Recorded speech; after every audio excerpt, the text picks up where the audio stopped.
Let's now summarize. NPM stands for Node.js Package Manager, and it is utilized for management of the packages in different kinds of applications.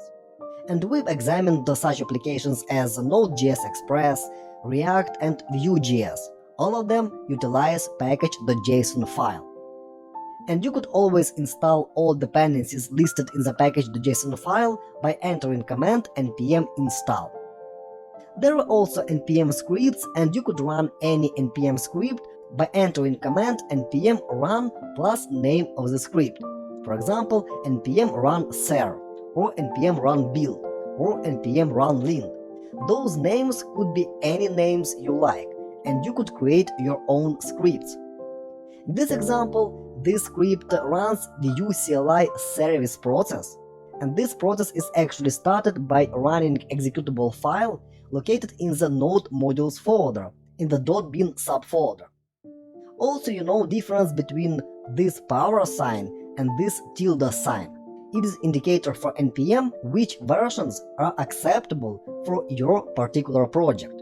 In this particular case, if new minor update is released, for example version 3.7.0, then NPM will happily install it. But next major update, for example 4.0.0, will not be installed by NPM even though it is available at npmjs.com. If there is tilde sign, then only patch updates are acceptable.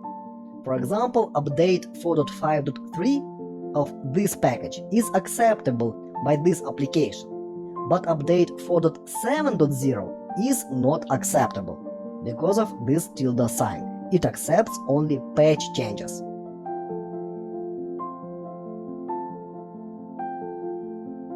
Wonderful! In this NPM crash course, I wanted to overview key features of NPM and explain to you how to use it. And we actually created 2 projects on our computers. And I hope that you understand now what is the purpose of NPM, how to install new dependencies, and what is the difference, for example, between dev dependencies and dependencies. And also you know how to run NPM scripts, and what is the structure of the Node modules folder.